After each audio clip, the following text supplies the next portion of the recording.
Thanks, Zach. I really like to listen to poems. I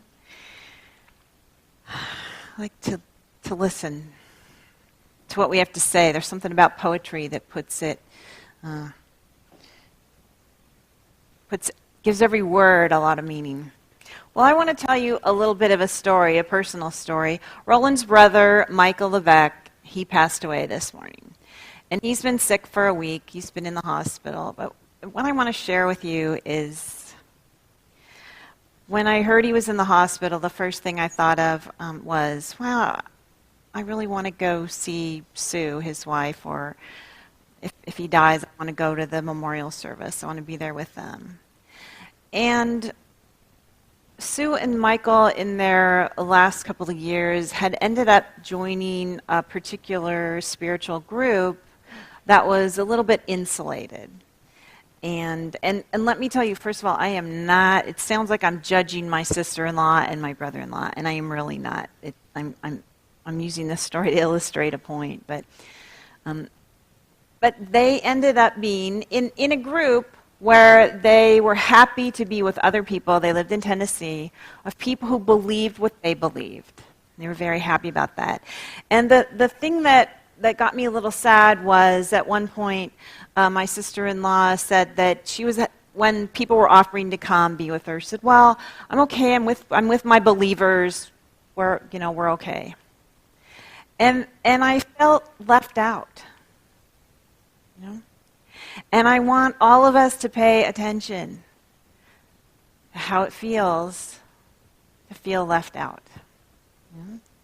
Whether it's true, it's not true in the larger view of the world. When you get far enough away from the planet Earth, we're all one people, right? But sometimes, in the details, in the close-upness, when somebody says, I want to be with my believers, I felt a little bit like an unbeliever, not in that group. And we have all of us felt that. We have all of us felt that. And definitely, people are feeling in our country a little afraid of not being welcome. And at the same time, I really have to say that with a stance from far back, I really want to look at all the groups of people. I'm not saying only one group. All the groups of people who say, you are not welcome. You are not welcome. And I want to look at the groups of people who say, you are welcome. You may be really different from me, and you are welcome. And hey, that is a big part of unity. You are welcome. No matter how you feel, and I feel like that right now, she is really just saying it for how all of us are.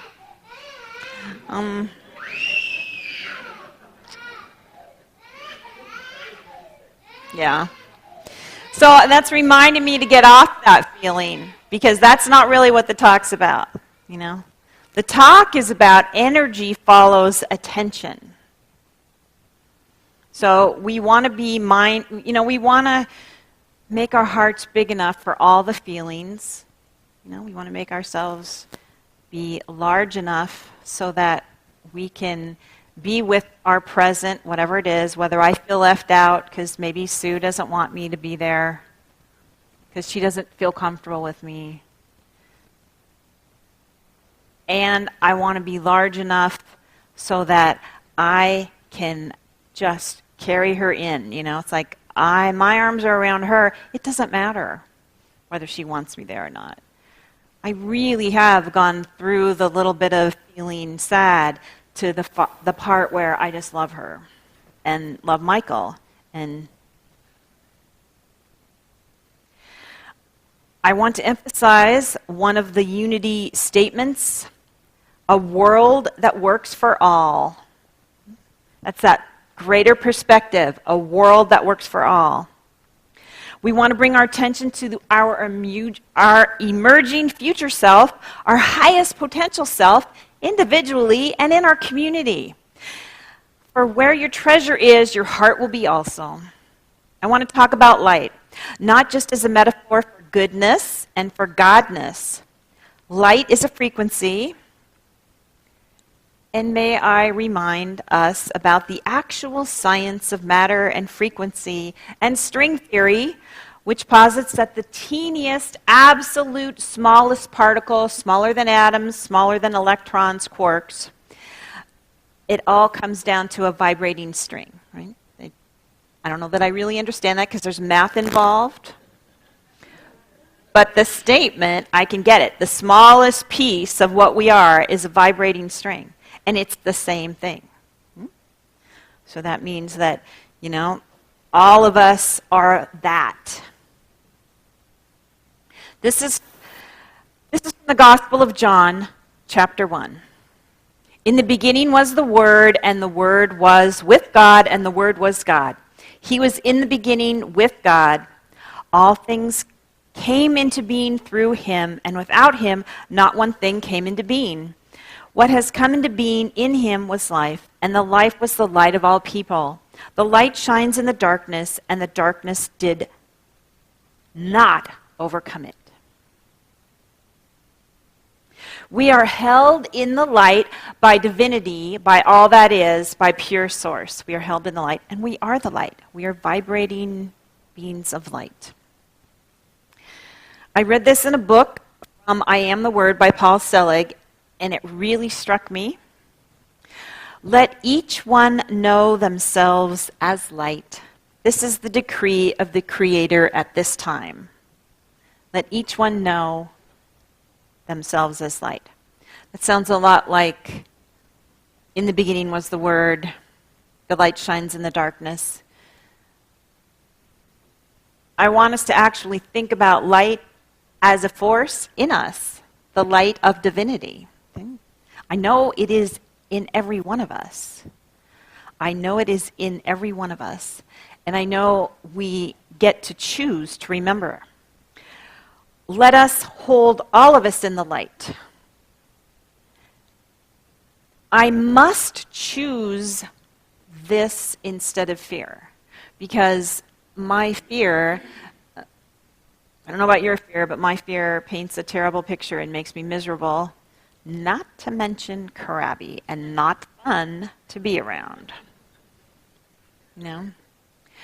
I have to choose the higher vision. There's sometimes when things really are going on, when there's a lot of stuff going on, you can't just kind of slide into it. You have to take the big step up. You have to take the big choice into choosing the light, to be the light. And here's the thing. The only way I can know myself as light is also to know that every single other person on the earth now is also light. The only way that I can be light is if I know and can connect to the part of everybody else that is also light, even those people that are unbelievers. Okay? I have my own set of beliefs. I wish I didn't, but I also can see other people as not believing the same thing I believe. I said a little prayer to Michael, my brother, this morning when I heard he passed. I said, would you please come back to me in a dream and tell me who was right? But you guys are us. Tell me, I want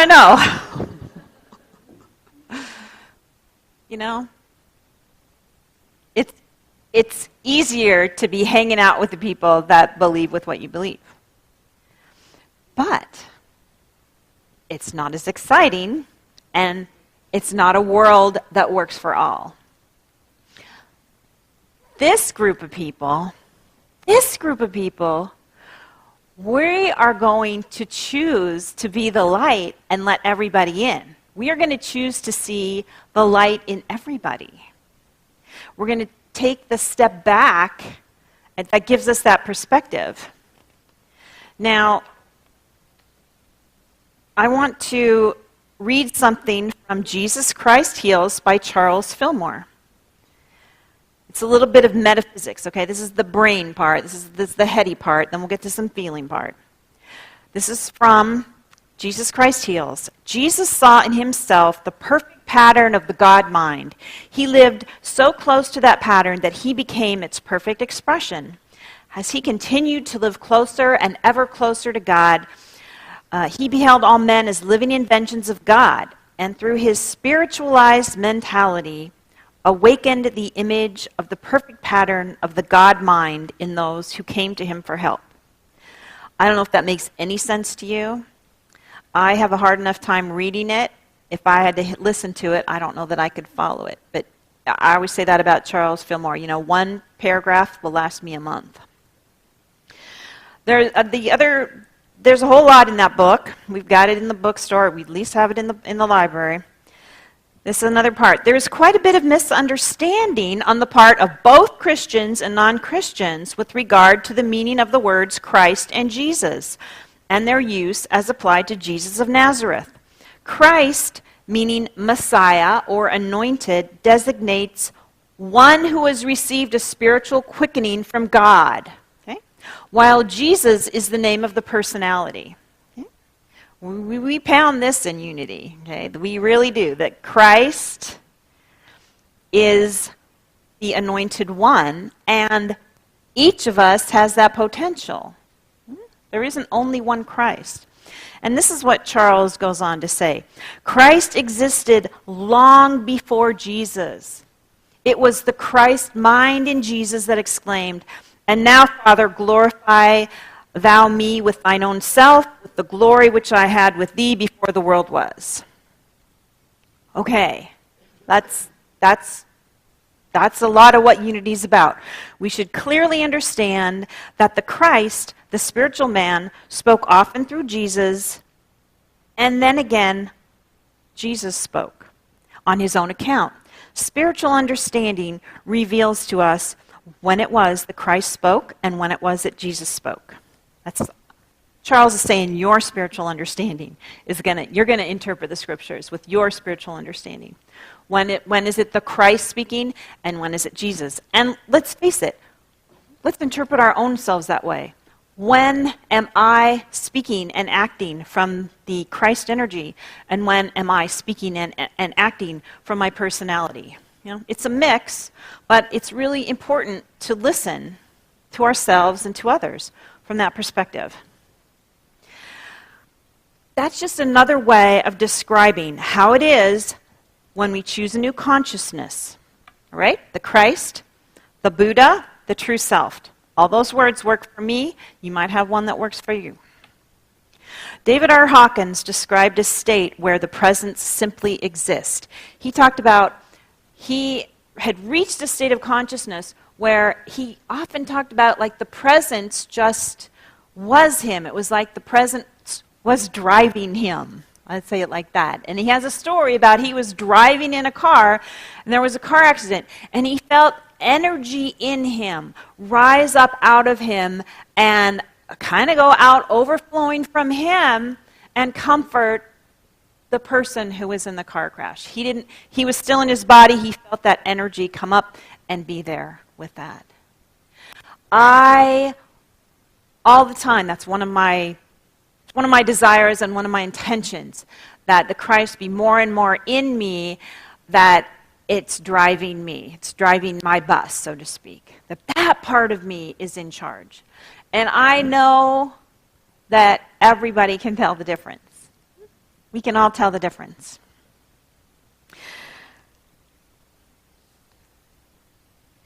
I wanted to talk a little bit more about empathy and then come back to joy. Now, I was thinking and contemplating about how we want empathy and how we want to connect to the people who feel like they're left out sometimes. How we don't want to leave anybody out. And I was thinking about the walk a mile in my moccasins story, so I looked that up. The best of I could say is that it actually is often contributed to various Native American tribes, but it probably, at least in this incarnation, It comes from a poem written by Mary T. Lathrop in 1895. The original title was Judge Softly. I'm going to read you a little bit. I think the whole poem isn't that great, but there's parts of the poem, and you know, it's a good, it's got that good phrase in it. Judge Softly, pray don't find fault with the man that limps or stumbles along the road, unless you have worn the moccasins he wears or stumbled beneath the same load. There may be tears in his soles that hurt, though hidden away from view. The burden he bears placed on your back may cause you to stumble and fall too. Don't sneer at the man who is down today unless you have felt the same blow that caused his fall or felt the shame that only the fallen know. You may be strong, but still the blows that were his, unknown to you in the same way, may cause you to stagger and fall too. Just walk a mile in his moccasins before you abuse, criticize, and accuse. If just for 1 hour you could find a way to see through his eyes instead of your own muse.